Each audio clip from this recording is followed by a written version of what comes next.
To start our elbow hinge orthosis, we're going to be molding the material to the arm and the forearm. The pattern is pretty simple. I do a square or a rectangle around the arm, and then another rectangle around the radial aspect of the forearm, and then I trim as needed to make sure that I'm not blocking any flexion or extension at the elbow. When molding this, we're definitely going to be making it more radial based, but you want to make sure that the material comes over the dorsal aspect of the form enough so we can get the lever of the mechanism of the hinge onto the material.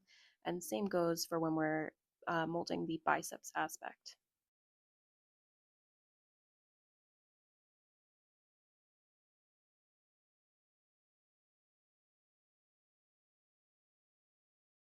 You can see here when we try to go into elbow flexion that we're getting blocked by the material. So I'm going to cut just the distal aspect of the arm portion just so we can clear for flexion.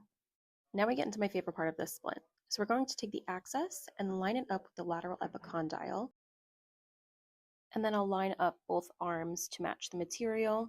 And I'll actually take my crayon and I trace the inside line of the arms so that way I know where I can put my screws and other hardware for when I'm actually putting this thing together.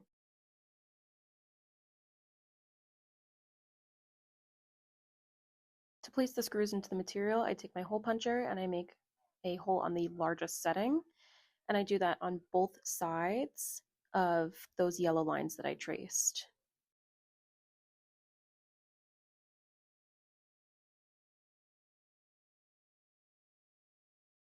I then will warm up the material with the heat gun, and then I pop the screw through the holes that we made, with the flat side being on the inside of the splint.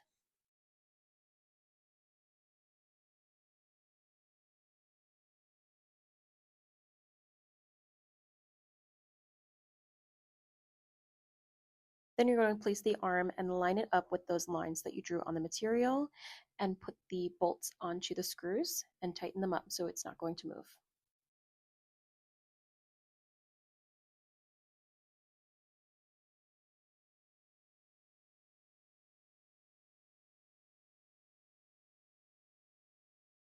And then you're going to do the same thing for the other side.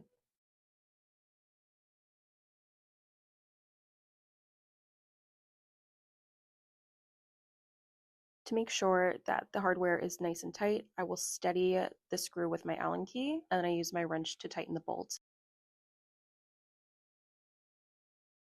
I'll then put the splint back on the patient, and I like to mark where I'm going to be putting my strapping so I can plan appropriately. I do 2 straps on the forearm, 1 at the wrist and 1 at the proximal forearm, and then 2 on the arm, 1 distal, 1 proximal.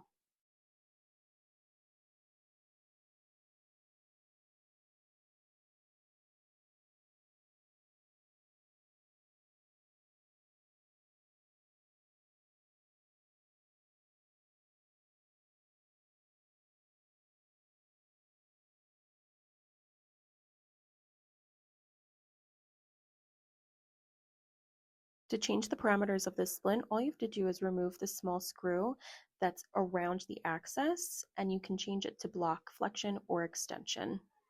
I have it set at about 70 degrees of blocking extension